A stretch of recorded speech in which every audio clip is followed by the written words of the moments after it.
Welcome to the Creating Wealth Simplified podcast. My name is Lauren Wells, here with my co-host Chris Seveny. We're committed to providing you with the knowledge required to build wealth through real estate investing. Tired of consuming content about real estate? Stuck in analysis paralysis? Ready to do your first deal? As a member of our community, you will learn how to go from consuming content to taking that first step into the world of real estate investing. Our show is not about getting rich quick, but about providing you with the knowledge you need to take action. Join us as we speak with experienced investors who share action tips on how to escape the corporate world, start a thriving side hustle in the world of real estate, and go beyond your W-2 or 401k.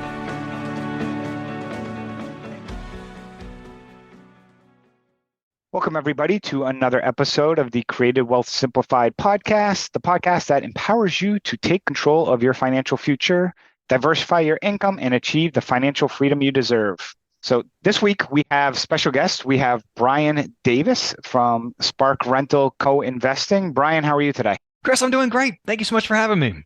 It is Friday. We spent 20 minutes pre-podcast talking shop on things and so forth, but we are ready to roll with this episode. And today I brought on Brian, who runs a co-investing, passive investing group, and want to target and speak a lot about that because we've gotten a lot of comments and questions from people really wanting to learn more about passive investing, as well as where to go to get information, because information is so key. Unlike 25 years ago, if you wanted to invest, you'd have to pull out the newspaper and look at the stock ticker.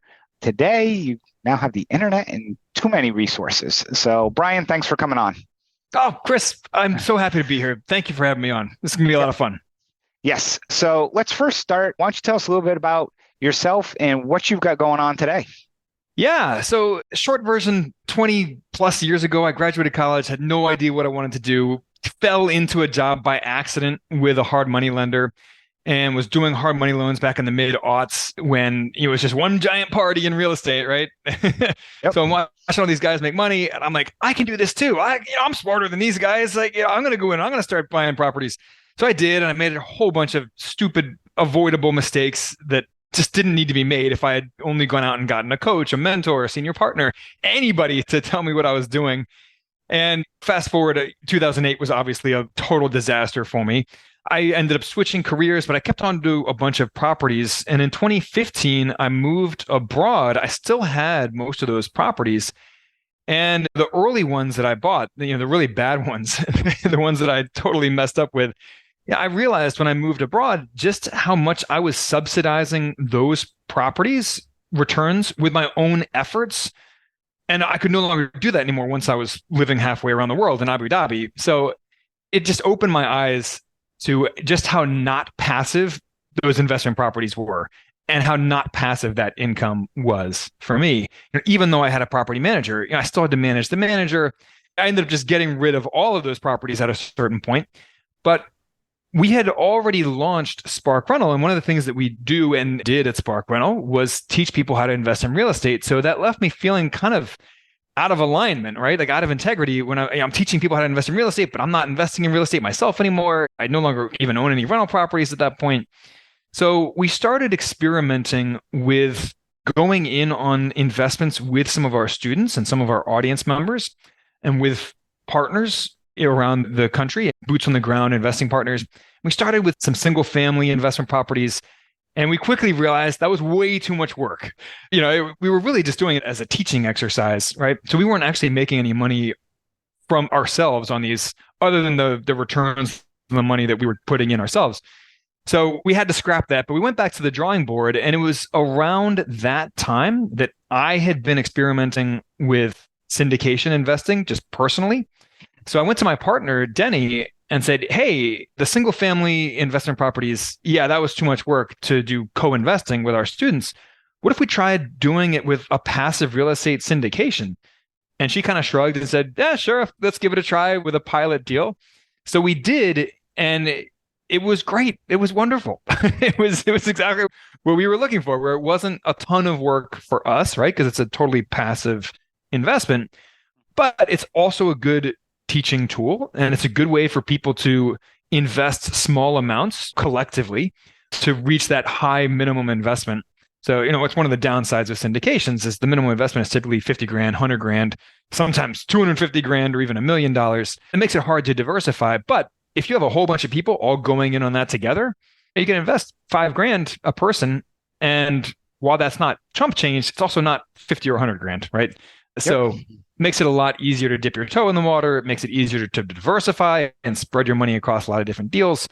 So that's what we're doing today. It was originally just something we did with our course students. And now we've opened it up as just a flat fee investment club that anyone can join.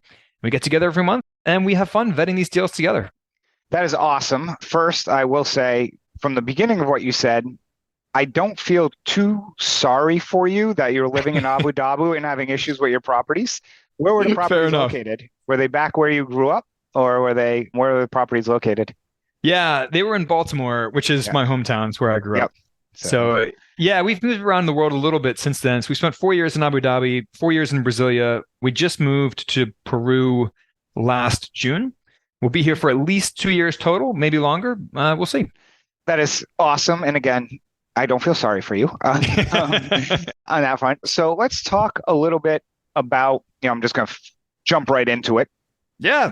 The investment club that you have for Spark Rental. And you mentioned you get together, you do the due diligence together. It sounds like you got people within the club of varying degrees of education, probably some very experienced, some just learning out. So they get to kind of see what else. Can you share some of like the ahas or experiences that you've had when you're vetting some of these deals? Absolutely. So a couple of points. One, we have found that by investing as a community and as a club, like we get together and we vet these deals together every month as a club. And it's like having 30 different experts all picking apart these deals together, right? It becomes almost a hive mind where we have people who inevitably ask great questions that never would have occurred to me, right? But we all benefit from those great questions. Everyone's coming at these from a different angle, a different perspective, different worldview, different experience level. Like you said, we have some people who have never in real estate before, other people who have invested in dozens of deals, dozens of properties. So I'll give you 2 really quick examples. One, last year we were vetting a deal in Dallas, and I've never been to Dallas. I don't know anything about Dallas, but we had a woman on the call who lived 5 minutes down the street from this apartment complex. So she was like, guys, I drive past this apartment complex every day in my commute to work. And I can tell you that there is a shortage in this area of housing for young professionals, which is what this apartment community was really serving. So she's like, this is actually a great deal. We never would have known that ground level perspective, right? But because we were vetting these deals as a community, we got that benefit.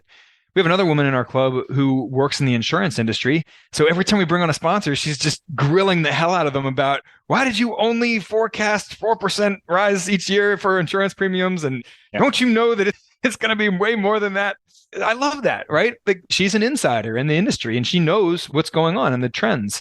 As we've all seen as real estate investors, it's been an ugly couple of years for insurance premiums. In some cases, we've seen insurance premiums double for commercial properties or go up 50%. I mean, it's crazy.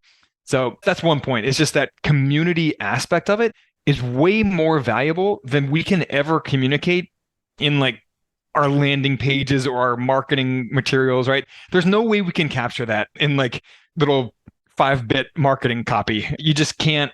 But that is where so much of the value of our investment club comes from. It's that community element to it.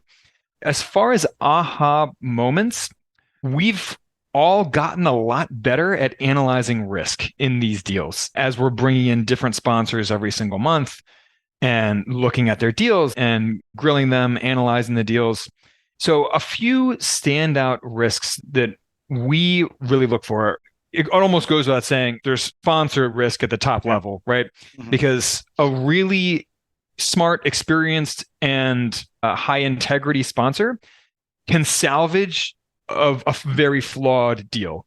And the opposite is true of inexperienced or incompetent or lower integrity, shall we say, sponsor. They can take a pretty solid deal and make it fall apart. So at the top level, there is sponsor risk. So you obviously want to vet sponsors very, very carefully. But when you start drilling down into individual deal risk, So a couple of the high level risks that we really focus on nowadays are property management risk, right? Because if you can take a great deal, a great property bought at a good price, but if you have bad property management, the property's not going to end up cash flowing well because they're going to have too many rent defaults, too many vacancies, turnovers are going to take too long, right? So we always ask sponsors, who's going to be managing this property? How long have you worked with them? If it's in-house, how many of these other properties have you managed yourself in this market? What's your experience and track record with these? If it's outsourced to someone else, have you worked with this same property management firm on 20 other deals, for example? Or is this your first time working with this property management firm? So questions like that, analyzing property management risk. Construction risk is another big one. Same thing, if it's in-house construction, how many deals have you done in this market? And what's your track record with these? Do you always go over budget? You always blow your timetable? Or do you have a sharp track record of success with these? And likewise, if you're outsourcing it, there's a big difference between outsourcing it to a brand new company you've never worked with before versus we always work with the exact same team. They're great. They've done 15 deals with us and we know them inside and out, right? Those are two different things. And debt risk is, of course, a big one. That's one of those things that a couple of years ago, sponsors just weren't paying enough attention to, right? And I see you grinning, seeing all these sponsors who went out and they just took out these variable interest, short-term bridge loans, just assuming that rates are going to stay low forever because they had been low for so long. Rates and prices will just keep doing this. Exactly. Yep. Just up and to the right, into the horizon, right? And of course, history proved them wrong. 2022 and 2023 were a rude awakening for a lot of sponsors and a lot of LPs, right? So what's the debt profile for the deal? What's the LTV? How long is the debt term? We were looking at a deal last year that had, it was like 2 or 3 year bridge debt. And yes, they were buying an interest rate cap, but still so short term. Yeah, I don't know that it will be a good market for selling or refinancing within the next 2 or 3 years. It might not be, right? We ended up not doing that deal. And the very next deal that we were looking at, the sponsor was assuming previous financing from the seller. It was fixed interest financing at 5.1% with another 9 years remaining on it. So the calculus there is so different, right? Like, sure, I have no idea if it will be a good market for selling within the next 2 years, but within the next 9 years, I'm pretty sure there will be a good moment to sell, right? Like, we're going to be okay at some point in the next 9 years. It's a totally different calculus. And then finally, I'll stop droning on here, but cash flow risk is another one that we've seen. How conservatively are they forecasting things like rent growth, expense growth? There are a lot of markets right now where rents are actually declining. Costs are going up. Yeah, so rents don't always go up. And that being said, historically, it's very rare for rents to go down. This is one of those exceptions, at least in some markets. They're not going down in every market, of course. But even in markets where they're rising, they tend to be rising pretty slowly right now, whereas some expenses have been rising quite sharply. We already talked about insurance. That's a big one. But labor costs, too, have been rising much faster than rents in most markets over the last couple of years. So things like repair costs, maintenance costs, property management costs, if you're outsourcing that, or even if you're not, even if you have to pay employees, like that is still, those expenses have been rising a lot faster than rents in a lot of markets. So you end up with this pinched cash flow.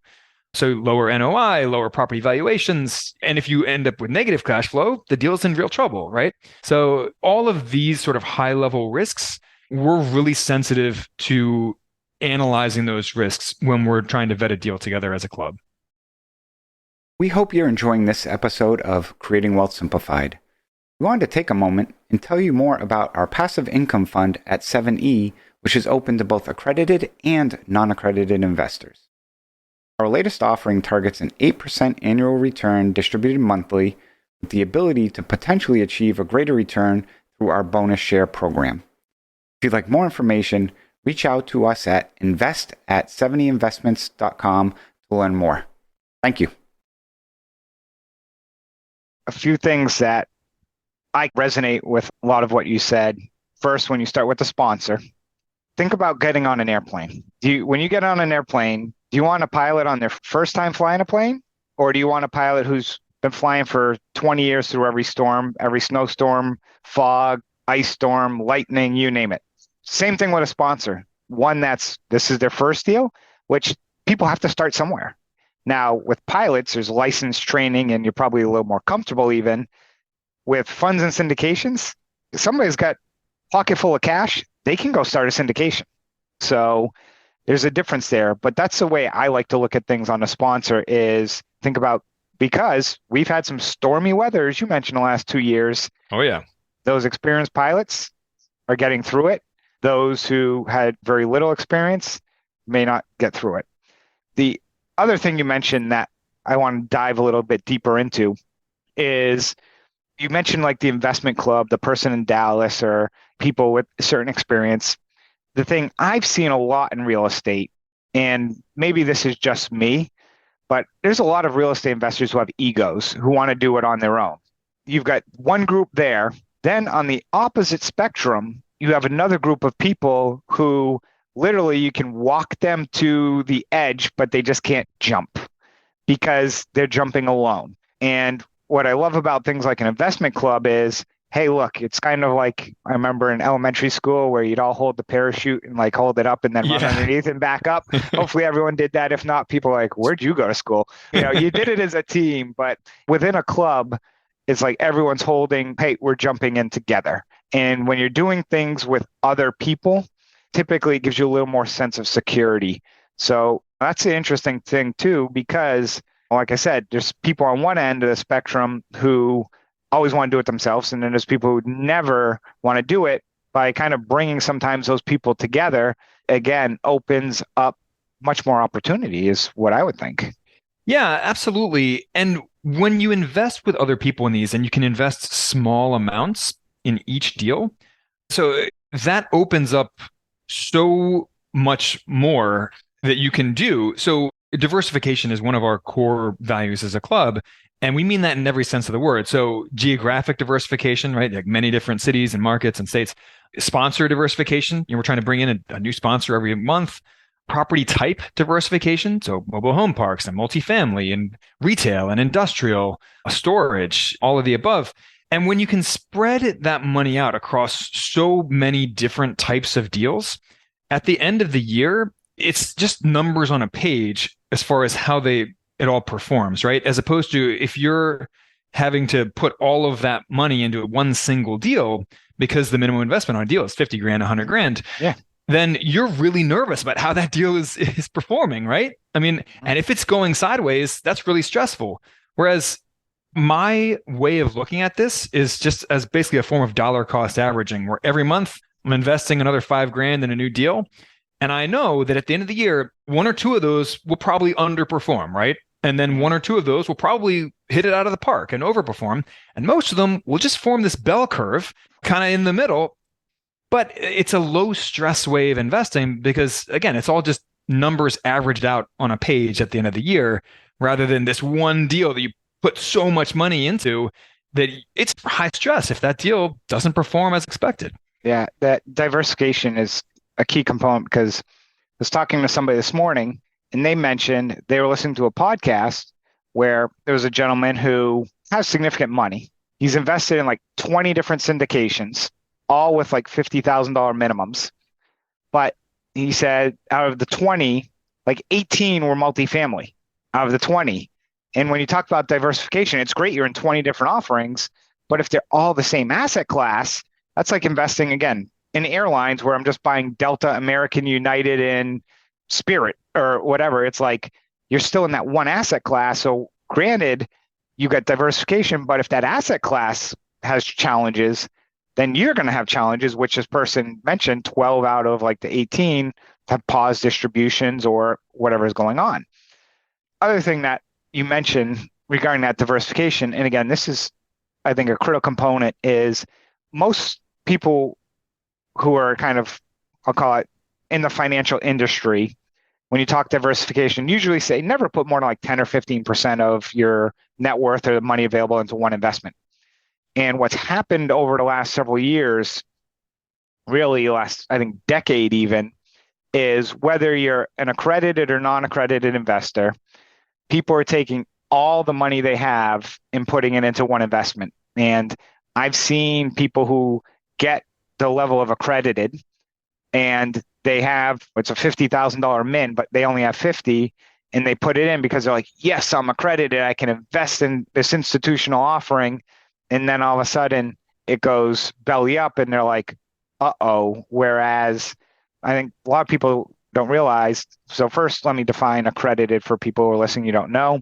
It's a net worth over $1 million or over 200 grand a year in income. Now, the interesting thing, I don't know if you noticed, Brian, those numbers are from like 1982. They haven't changed in 40 years. And the SEC is talking about updating those because this is exactly what's happening is all these syndications, the minimum is getting much higher. And in the past, it's, oh, you're accredited. It's okay for you to lose money. It's kind of, they're out there to protect the everyday consumer. Now, all of a sudden, in some areas, California, Boston, New York, DC, 200 grand a year is really good money, but it's not, there's a lot of people making it, or a couple making 300,000. Basically take any county probably around DC, and the average income there is probably very close to hitting that number. Same thing with California.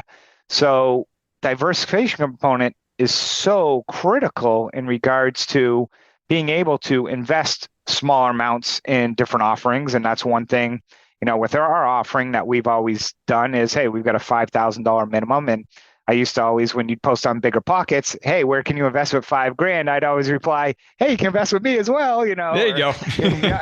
Not self-promote, but tell people I know a guy who has the same last name as me that if you click on the link will bring you to his profile, but I'm not self-promoting. So no, that's great. So remind me, how long again have you been doing this investment club, and you've given great insights, great nuggets of information. I was going to say, where do you see it going over the next 12 months and next maybe 3 years? Yeah. So technically we started the club around 4 years ago, but for the first 2 years or so, we were just kind of experimenting with those single family home investments. In our current form of investing in syndications and or co-investing, going in together on these syndication deals, we've been doing that for about 2 years. So None of the deals have gone full cycle yet. And I say that there's a note that's about to mature at the end of this month. So we will finally be able to say, if one of these has actually gone full cycle. So yeah, that is kind of where we've been up to this point. Where we're going, one of the things that we have started doing just this year is, in addition to getting together every month to vet a deal together and have that deal flow component, we're also getting together once a month for an educational presentation. So we'll bring in some sort of outside expert to present to the club with no sales pitch attached to it, because that's one of the problems with webinars, right? Is that just feel like a giant sales pitch. But people are paying to be a part of this club. We certainly don't want them to feel like pitched to when we bring in experts. So we brought in our own CPA last month, for example, to just break down some of the nuances of tax strategies for passive real estate investors. Things like, how does depreciation recapture work? And how can you protect against it? Things that a lot of people find confusing, even if they have been in this space for a little while. So that was fun. We aim to do that sort of thing once a month and add that educational component to it. You talked a minute ago about accredited versus non-accredited. One of our core values historically has always been inclusivity and only featuring deals that allow non-accredited investors. That does limit us in some cases because, a lot of sponsors only work with accredited investors. So we're talking about, as we grow, creating like a sub club within our club of accredited investors and periodically featuring some deals just for those members, in addition to our regular monthly deals for everybody. But I don't think we're quite there yet as far as just size of the club. And then one of our other goals for the club as we expand is getting more of those preferential profit splits by hitting the higher investment thresholds. So some of these syndication deals, they'll say, all right, the minimum investment is 50 grand or 100 grand. But if you invest 500 grand, we'll give you this higher preferred return and this better profit split when the property sells. So we've hit that with one of the deals that we've invested in so far. We want to be hitting those with every deal that we invest in, right? So our members can invest 5 grand or more and still get the same return splits and the same like higher preferred returns that they would be getting if they were investing 250, 500, whatever the minimum is Yep. for those better return splits if they were investing by themselves.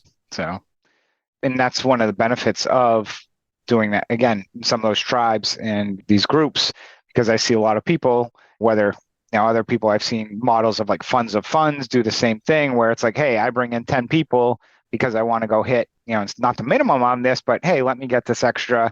It helps everybody. And somebody who's a sponsor, we're not opposed to it at all, because somebody's going to come cut me a $250,000 check, whether it's from one person or 10 people that are part of a group.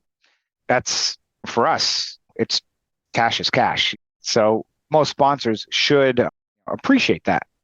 So as we kind of wrap up this episode, I like to ask sometimes kind of a unique story of good lesson learned you have in real estate. And it sounds like maybe you've had some, with your rentals in Baltimore or whatnot. Do you mind just sharing one story that, you shared in the past with people, or just like, man, hope I don't have to go through that again? Oh, man. Well, yeah. So when I first started investing, and I didn't have a ton of money. I was in my 20s, and I also just didn't know what I was doing. I bought in like D minus class areas in the city because that's what I could afford.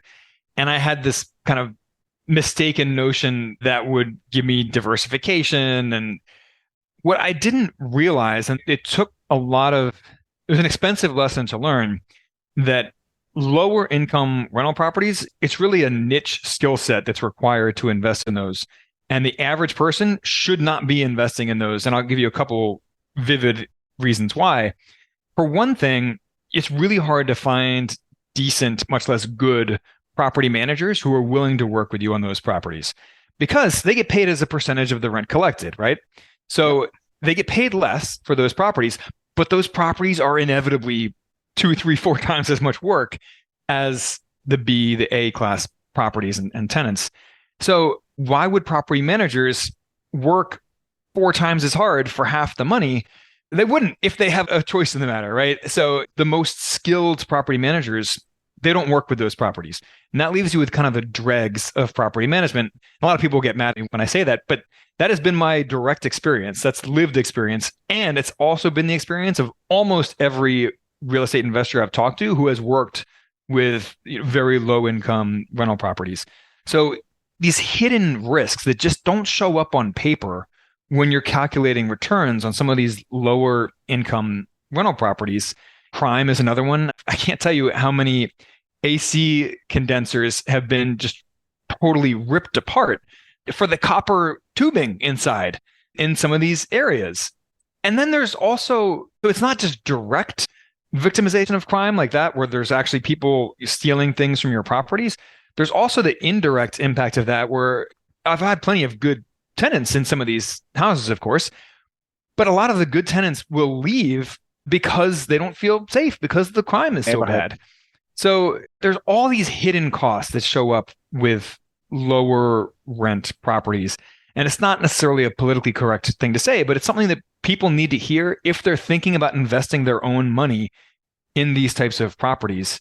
Yeah, I've seen it across the board, higher vacancy rate or higher turnover rates rather. But higher turnovers mean a lot more expenses, because every time there's a turnover, you have to repaint the units and often recarpet the units. And it's everything. All of these things all add up to making a much more difficult time earning money on some of these properties. So there is a segment of people that can make money off them. They have a true niche skill set that if you're just starting out in real estate, you don't have. So yeah, I would caution novice investors away from lower end rental properties. And again, it's probably too politically incorrect of a lesson to be sharing on this show, but you were asking some of those hard-won lessons, and that's one. Well, I think what it really boils down to is that the margin paper, it's going to look like it's going to cash flow very well. But because the rental payment is so low, one tenant goes in there, causes $4,000 worth of damage. You've just lost basically 7 months of rent, and it took 2 months to do that work and get somebody in there. So you lost a year. Yep. I had one outside of in Aliquippa, Pennsylvania. It was actually, I had taken back, and I actually liked the outside of the house. And I'm like, nice house, big house, but was not in a good area. Turned it into a rental. and had major issues with the property manager. The tenant wasn't paying. The tenant left in the middle of the winter, left the window open, caused water to pipes to freeze. Property manager's like, yep, good to go, get it rented again. And I spent like $15,000 getting everything rented. And then it's like not renting. And then, I finally had somebody go check it out. And literally, they still had in the ceilings half the drywall missing in certain areas that they painted everything, basically left it completely open because of where they reran the pipe. Same thing in the vertical in the wall. And I'm like, so I call the PM, I'm like, you literally seriously had somebody go in there, paint this unit when the drywall wasn't done. The plumber had to go back, and I wanted to get the painter in there, and I'm like, oh my God. So then they tried to charge me after the fact like $2,000 more. And I'm like, you got to be kidding me if you think. I'm like, go ahead and sue me. And we ended up reaching an agreement and walked away. But yeah, the lower monthly payment rentals or the lower cost rentals, everybody says they look great on paper, but they don't. And I will tell, if you look at anybody today who's over the age of, let's just say 55, and look where they're living or where they've lived the last 15, 20 years, and if they own a house. Now, most of the places where they own a house, probably most areas would probably never cash flow at any point in time if they were buying it today or when they bought it. But I guarantee you they got 7-figure equity. And to get that much cash flow, you're never going to get there. Cash flow is nice. You can get rich off cash flow, but you build wealth off equity is what I like to say. So great. Well, thank you for coming on today. And that is going to be a wrap for another episode of Creating Wealth Simplified. So thank you for joining us on the journey to unlock the full potential of your financial future. We hope today's insights have opened your eyes to new possibilities and help you take a step closer to your dream of generative passive income. And remember, the path to financial freedom is not a straight line. If you've liked this episode, make sure to share it, like it on your favorite listening station, or follow us on YouTube. Brian, thanks again, and hope you stay where you're currently located and having wonderful weather. And again, not feeling bad when you're living outside the country, investing in the U.S. Take care, Chris, everyone. thank you so much for having me on. This was a lot of fun. Yep, no problem. Thank you.